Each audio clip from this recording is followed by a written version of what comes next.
दोस्तों, आप यकीन मानिए कि मैं बहुत जल्द ही राहत इंदौरी साहब की गज़ल पे एक वीडियो बना के अपलोड करने वाली थी, मगर आज सुनने में आया कि राहत इंदौरी साहब नहीं रहे।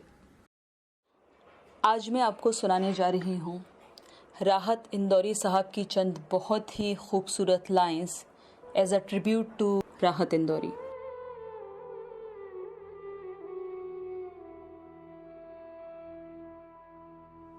कश्ती तेरा नसीब चमकदार कर दिया, कश्ती तेरा नसीब चमकदार कर दिया,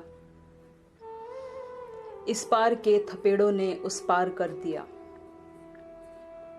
कश्ती तेरा नसीब चमकदार कर दिया, इस पार के थपेड़ों ने उस पार कर दिया। अफवाह थी कि मेरी तबीयत ख़राब है, अफवाह थी कि मेरी तबीयत ख़राब है, लोगों ने पूछ पूछ के बीमार कर दिया। 2 गज़ ही सही मेरी मिल्कियत तो है, 2 गज़ ही सही मेरी मिल्कियत तो है, ए मौत तूने मुझे ज़मींदार कर दिया।